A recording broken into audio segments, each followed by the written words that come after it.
है आप सभी का यूट्यूब चैनल वीएडी मैथ मैजिक में। आज हम डिस्कस करेंगे एक्सपेंशन ऑफ डिटर्मिनेंट्स। यदि ये वीडियो पसंद आए तो आप इसे कृपया लाइक, शेयर, सब्सक्राइब करें एवं बेल आइकन दबाना ना भूलें। जैसा कि पिछले वीडियो में हमने आपको सारणी के कोड के विषय में बताया था, आज मैं आपको द्वितीय कोड के सारणी का प्रसार करना बताऊंगा। इसके उपरांत तृतीय कोड का और फिर चतुर्थ कोड के सारणी को कैसे आप हल करेंगे ये बताऊंगा। क्रम से चलते हैं। सर्वप्रथम द्वितीय कोड के सारणी का प्रसार करना हम आप बताएंगे। द्वितीय कोड के सारणी का प्रसार कैसे करते हैं। फर्स्ट, द्वितीय कोटि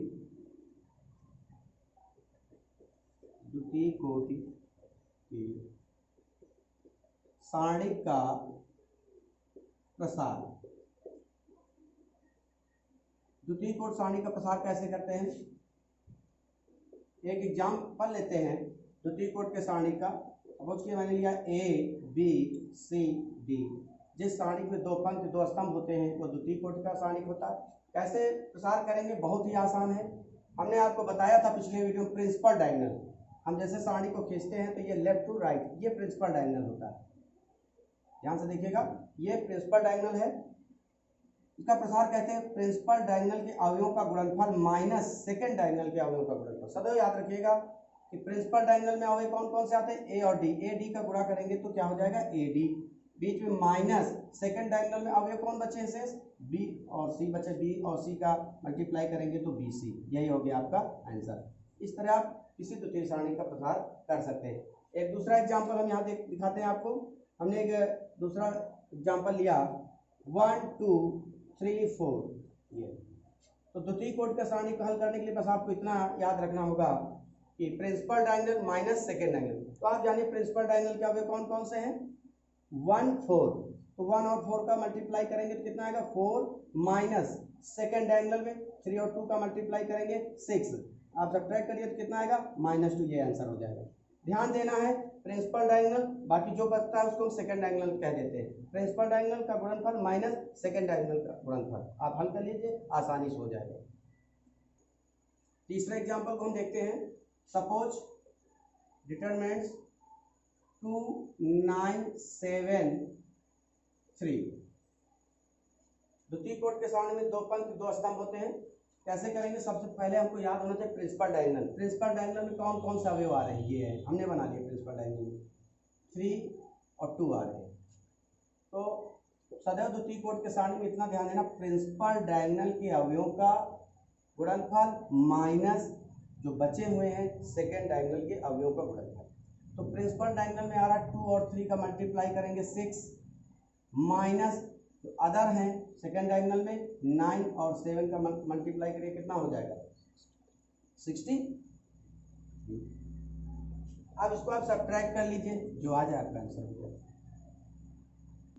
अब हम चलते हैं तृतीय कोड के सारणी का प्रसार करना है। इसमें आपको बहुत विशेष ध्यान देना होगा।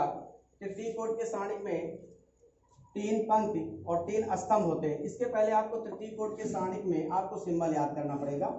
यहाँ मैं बना देता हूँ plus minus plus minus plus minus plus minus plus, ये आपको याद रखना होगा। आप इसको याद कैसे कर सकते हैं कि रो में जो एलिमेंट पहले पंक्ति में जो सिंबल चिन्ह होंगे साइन के, वो plus minus plus, second row में माइनस प्लस माइनस और थर्ड में होंगे प्लस माइनस प्लस होंगे। यदि आप इसको नहीं याद कर पाते तो आप विशेष तौर से इसको याद कर लीजिएगा।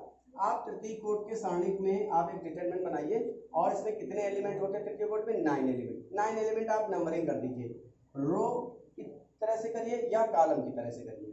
तो मान लीजिए हमने किया 1 2 3 4 5 6 7 8 9। ये एलिमेंट का नंबरिंग है कि पहला 1 पे, दूसरा 2 पे, तीसरा 3 पे, चौथा 4 पे, ये एलिमेंट है। तो आप क्या करेंगे, और चाहे तो आप चाहो तो स्तंभ की तरह से भी कर सकते हो। तो एक बात और याद रखना पड़ेगा, अगर विषम है, अगर आपका डिजिट विषम है तो प्लस आएगा और सम है तो माइनस आएगा। ये याद रखिए, विषम अगर है तो प्लस आएगा। 1 क्या है, विषम या सम। विषम है, ऑड है, इसलिए यहाँ पर चिन्ह आएगा प्लस का। 2 इवन है यानी सम है, इसलिए क्या आएगा माइनस। 3 क्या है, विषम है इसलिए प्लस आएगा। मैंने कहा विषम में प्लस और सम में माइनस। 4 क्या है सम इसलिए माइनस होगा। 5 क्या है विषम प्लस होगा। 6 वो सम है इसलिए क्या होगा माइनस। 7 विषम है इसलिए प्लस। 8 सम है इसलिए माइनस। 9 विषम है इसलिए प्लस होगा। ये आपका बन गया। इस तरह भी आप 2-3 बार करिए तो आपको लर्न हो जाएगा कि आपका सिंबल। ये तृतीय कोट में आपको सारणिक का आपको ये चिन्ह जरूर याद होना चाहिए, इसका उपयोग करेंगे हम। अब हम आपको बताते हैं कि तृतीय कोट के सारणी का प्रसार कैसे करेंगे। हमने एक एग्जाम्पल लिया और विशेष ध्यान देना है कि प्रसार करने में गलतियां बहुत हो जाती हैं, तो गलतियां ना हो और सारणी का सवाल बिल्कुल सही हो, तो इसके लिए हम क्या करेंगे। हमने एक एग्जाम्पल लिया 1 2 3 4 5 6 1 0 9। हमने सारणी का प्रसार कैसे करेंगे। सारणी का प्रसार हम पंक्ति अथवा स्तंभ के रूप में कर सकते हैं। जैसे हम पंक्ति की तरह कैसे हल करते हैं, R1 के सापेक्ष सारणी को हल करके दिखा सकते हैं, R2 के सापेक्ष हल करके दिखा सकते हैं, R3 के सापेक्ष हल करके दिखा सकते हैं, अथवा कॉलम में लेते हैं तो C1 के सापेक्ष हल कर सकते हैं, और यहाँ पर है ले लेते हैं, और C1 के सापेक्ष कर सकते हैं, C2 के सापेक्ष कर सकते हैं, C3 के सापेक्ष करते हैं। तो इस तरह हम सारणी को 3 प्रकार से पंक्ति में भी कर सकते हैं और 3 प्रकार से स्तंभ में कर सकते हैं। तो पहले हम पंक्ति में चलते हैं, किसी एक का करते हैं। मान लीजिए हमने लिया R1 मतलब पहली पंक्ति, R1 के सापेक्ष सारणी का प्रसार करने पर ध्यान दीजिएगा। आप R1 के सापेक्ष करें, सारणी का सवाल आप लिख लीजिए R1 के सापेक्ष प्रसार करने पर।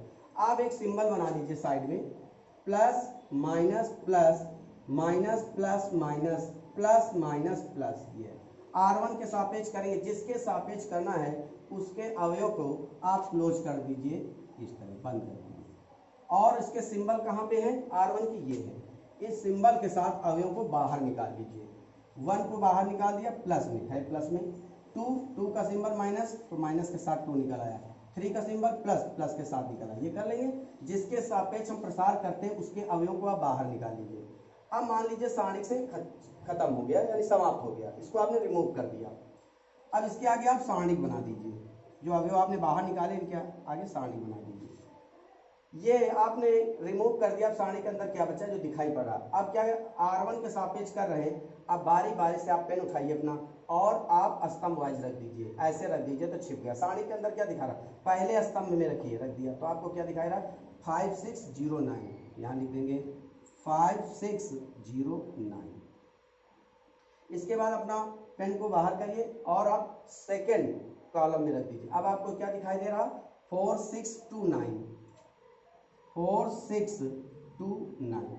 अब अपना पेन हटा लीजिए। अब किसकी बारी है, तीसरे कॉलम यानी C3 में रख दीजिए। तो क्या दिखाई दे रहा 4 5 2 0 4 5 2 0। अब आप बताइए द्वितीय कोट का सारणी का आप हल करना जानते हैं। आपका सवाल बिल्कुल सही और कहीं गलत होने के चांस भी नहीं है। आप ध्यान दीजिएगा, द्वितीय कोट के सारणी को हल करना मैंने बताया, प्रसार करना हमने बताया है कि principal diagonal minus second diagonal. तो देखिए 1 तो प्रिंसिपल डायगोनल गुणा करिए, 9 और 5 का गुणा करिए, कितना आएगा 45 माइनस सेकेंड डायगोनल 6 और 0 का मल्टीप्लाई करिए 0 आ जाएगा -2। इधर 9 और 4 का मल्टीप्लाई करिए तो कितना आएगा 36 माइनस सेकेंड डायगोनल 6 और 2 का करिए 12 आएगा। और यहाँ पर 3 प्रिंसिपल डायगोनल 4 और 0 का मल्टीप्लाई करिए 0 -5 और 2 का करिए 10 हो जाएगा। अब इसको आप सॉल्व कर लीजिए। अगर आप सॉल्व कर लेंगे, सॉल्व करना तो आप लोग कर ही सकते हो, इसके आप हल कर लीजिए, जो भी आ जाएगा वो आपका क्या होगा आंसर होगा। विशेष तौर से याद करें, अगर हम इसी तरह चाहें तो R2 के सापेक्ष प्रसार, जिसके सापेक्ष प्रसार करेंगे उस एलिमेंट को निकालकर बाहर ले आएंगे। R2 के सापेक्ष करेंगे तो उसको बाहर निकालेंगे, R3 के सापेक्ष करेंगे, इस तरह हम बाहर निकालेंगे और हमारा ये आंसर हो जाएगा। अगर सेकेंड एग्जाम्पल आपको दिखाते हैं। अब हम सेकेंड एग्जाम्पल देकर पुनः समझाते हैं। हमने एक सारणी ले लिया, कोई भी सारणी का आप बना लीजिए। हमने लिया 1 0 2 3 4 0 151, ये सारणिक हो गया। तृतीय कोटि के सारणिक को आप हल करने के लिए आप साइड में सिंबल जरूर वाला सारणिक लिख लें, plus minus plus minus plus minus plus minus plus. अब देखिए मैंने बताया था कि पहली पंक्ति के सापेक्ष कैसे प्रसार करेंगे, दूसरे तीसरे मैंने बताया भी। इसके बाद अगर आप चाहें तो किसी स्तंभ पे कर सकते हैं, C1 के सापेक्ष, C2 के सापेक्ष, C3, C1 पहला स्तंभ, C2 दूसरा स्तंभ, C3 तीसरा स्तंभ। तो मैं आपको एक करके दिखाता, आगे वाले अपने आप कर लीजिएगा। और यदि आपको कोई परेशानी होती है या प्रॉब्लम होती है तो आप कमेंट बॉक्स में बताइए, नेक्स्ट वीडियो में उसको अच्छे से समझा देंगे। C1 के सापेक्ष प्रसार करने पर C1 के सापेक्ष प्रसार करने पर मैंने बताया था जिसके सापेक्ष आपको प्रसार करना है उसके अवयव को सारणिक से निकालकर बाहर ले आना। तो C1 के अवयव कौन है, 1 3 1। तो हमने क्या किया, इसके अवयव को बाहर निकालेंगे और चिन्ह के साथ। इसके चिन्ह कहाँ है, प्लस माइनस प्लस। पहला अवयव प्लस में है, दूसरा माइनस में, तीसरा प्लस। पहले अवयव को प्लस के साथ लाते हैं, 1 सारणिक लगा दिया मैंने।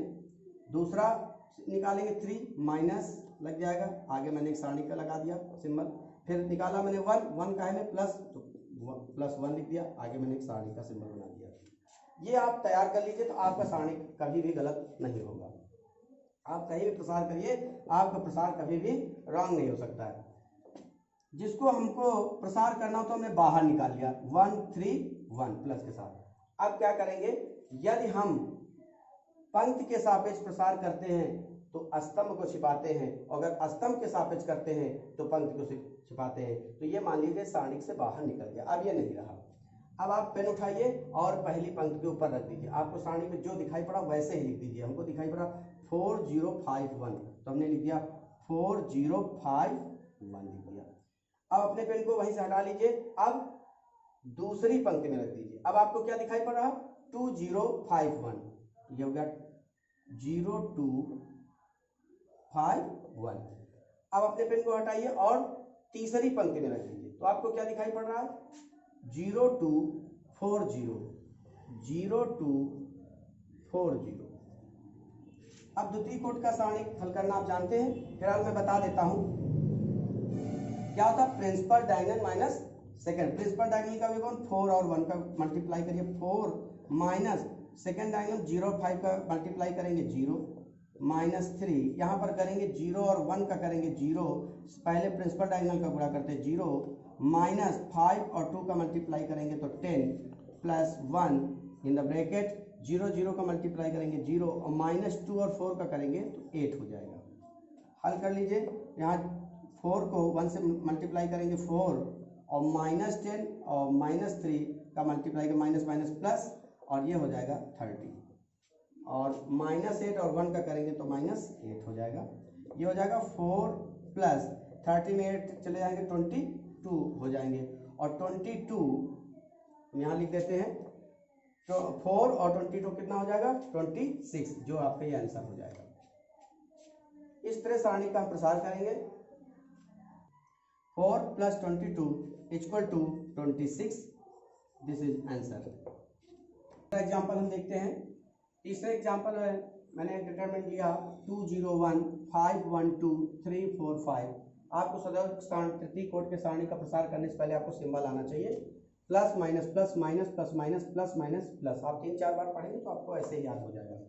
इसका प्रसार करेंगे, किसी पंक्ति या किसी स्तंभ के सापेक्ष आप प्रसार कर सकते हैं सारणी, इसके लिए कोई बाध्यता नहीं है। जैसे हम आपको दिखाते C2 के सापेक्ष, और आप R2 के सापेक्ष कर सकते हो, C3 के सापेक्ष कर सकते हो, R3 के सापेक्ष कर सकते हो, किसी के सापेक्ष कर सकते हो। तो हमने लिया C2 के सापेक्ष प्रसार करने पर, C2 के सापेक्ष प्रसार करने पर अब देखिए मैंने कहा जिसके सापेक्ष प्रसार करना है उसके अवयव को बाहर निकालना है, तो आप उसको छिपा लीजिए। C2 के अवयव कौन कौन से, 0 1 4। मैंने पिछले वीडियो में कॉलम और पंक्ति के विषय में विस्तार पूर्वक बताया, मेरा पिछला वीडियो आप देख लीजिए, आपको समझ में आ जाएगा। C2 के अवयव 0 1 4। इनके अवयव को हम निकालेंगे और इसका सिंबल कहाँ, ये है C2 का सिंबल, ये माइनस प्लस माइनस, पहला अवयव माइनस में, दूसरा प्लस में, तीसरा माइनस में। आप इसको निकालिए, जीरो का सिंबल क्या है, माइनस, तो माइनस जीरो। आगे आप सारणी बनाते जाइए। दूसरा है वन, वन का सिंबल क्या, प्लस, तो प्लस वन निकाल लीजिए, आपने निकाल लिया। आगे आपने सारणी का सिंबल बना दिया। और तीसरा जो है फोर, फोर का सिंबल क्या है, माइनस, तो माइनस फोर आ गया। आगे आपने सारणी का सिंबल बना दिया। बस इतना आपको समझ में आ जाए। अब क्या करेंगे, जिसको हमने बाहर निकाल लिया है, C2 के अवयव को बाहर निकाल लिया, अब C2 हाइड हो गया, छिप गया, अब सारणी में ये नहीं है। अब क्या करेंगे, अगर C2 के सापेक्ष प्रसार करेंगे तो बारी बारी से पंक्तियों को छिपाएंगे, और अगर पंक्ति के सापेक्ष प्रसार करेंगे तो बारी बारी से स्तंभ को छिपाएंगे। तो हमने किसका, C2 यानी स्तंभ को बाहर किया है, तो हम किसको करेंगे, पंक्ति को। तो मैंने पेन उठाया और पहली पंक्ति पर रख दिया। हमें क्या नजर आ रहा, 5 2 3 5। अब ये ना देखिए, क्योंकि इसके अवयव हम निकाल चुके बाहर, ये सारणी में अब नहीं है, तो हमें क्या दिखाई पड़ा, 5 2 3 5। तो वैसे हम लिख देंगे 5 2 3 5। हमारा जो पेन है पहली पंक्ति में रखा है, अब हम बाहर करेंगे। अब पेन को उठाकर हम किस में रख देंगे, दूसरी पंक्ति में रखेंगे। अब हमको क्या दिखाई पड़ रहा है, 2 1 3 5, तो हम लिखेंगे 2 1 3 5। अब क्या करेंगे, हम पेन को हटाएंगे और तीसरी पंक्ति में रख देंगे। तो हमें क्या दिखाई पड़ रहा है, 2 1 5 2 2 1 5 2। ये करेंगे। अब हम देखिए सेकेंड ऑर्डर के सारणी का हल करना हम बहुत अच्छी तरह जानते हैं, principal diagonal minus second diagonal. अब ये जीरो से किसी को मल्टीप्लाई करेंगे, जीरो हो जाएगा, plus 1 in the bracket, principal diagonal का भी 2 और 5 को मल्टीप्लाई करेंगे 10, माइनस 3 और 1 का करेंगे तो 3 हो जाएगा, minus 4 in the bracket, principal diagonal 2 2 का मल्टीप्लाई करेंगे 4, माइनस सेकेंड डायगोनल 1 5 का मल्टीप्लाई करेंगे तो 5 हो जाएगा।